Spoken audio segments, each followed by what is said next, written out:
पुराना cassette player उधार लिया, हेड को कॉटन स्वैब से साफ किया और टेप प्ले किया। पहले कुछ सेकंड में सिर्फ हवा और कागजों की सरसराहट थी। फिर अचानक एक स्त्री स्वर गूंजा। बारिश की उंगलियां कांच पर नाम लिखती हैं। धुंध जानती है किसे ढकना है। मैं तुमसे बात कर रही हूं ओ बारिश, क्योंकि वह सुन नहीं रहा। इसके बाद कागज पर कलम की खराश सुनी जा सकती थी। दूसरी टेप में मीरा ने अपनी कुछ अप्रकाशित कविताएं पढ़ी थीं और हर कविता के अंत में वही मोर्स सा टकटक सुनाई देता था, जैसे कमरे का पंखा या दिल की धड़कन खुद रिकॉर्ड हो गई हो। आहान ने उसी वक्त निश्चय किया कि वह बारिश की उंगलियां नाम से कैंपस में लाइव रिकॉर्डिंग करेगा।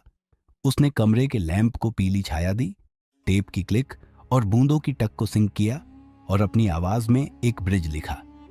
20 बरस पुराने कमरे की छत जब बजती है तो लगता है कोई आज भी लौटेगा।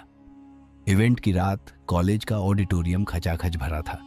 जब मीरा की आवाज हवा में तैरने लगी तो हॉल में एक सन्नाटा छा गया। हर कोई जैसे समय के पार खिंच गया हो। और आखिरी में टेप पर टूटता सा वाक्य उभरा, अगर तुमने सुना तो मुझे जवाब देना, छत पर टकटक से।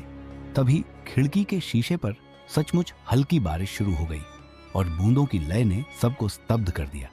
शो खत्म हुआ तो पीछे की पंक्ति से एक सफेद बालों वाली महिला उठी और बोली, मैं लाइब्रेरी की रिटायर्ड मीना हूं। मीरा मेरी बैचमेट थी। उसने किसी अ का इंतजार किया था, जिसके लिए उसने कई रातें टीन की छत पर मोड़ सीख कर एनक्रिप्टेड कविताएं छोड़ी थीं। उसने कहा था, जिसे सुनाई देगा वही मेरा होगा।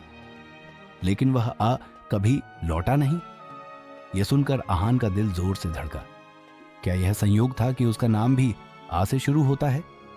अगले दिन उसने टेप की डिजिटल कॉपी बनाकर मीना जी को दी और फिर अकेले कमरे में जाकर पहली बार बिना रिकॉर्डर के छत का संगीत सुना, टक टक टक लंबी टक।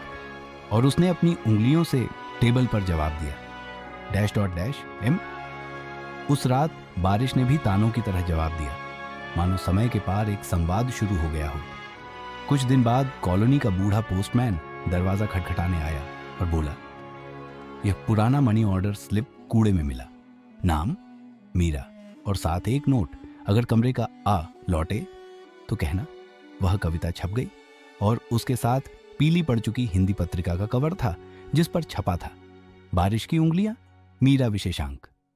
आहान ने उस कटिंग को फ्रेम करवाया, कमरे की टाइल को वापस ढक दिया और महसूस किया कि कुछ प्रेम हवा में घुलकर जल बन जाते हैं। छतें उनकी उंगलियों का सुर बचा लेती हैं और संगीतकार बस उतना करता है कि पुराने सुरों की बराबरी में अपनी छोटी सी धुन रख दे, ताकि जो लौटना था उसे एक घर मिल जाए।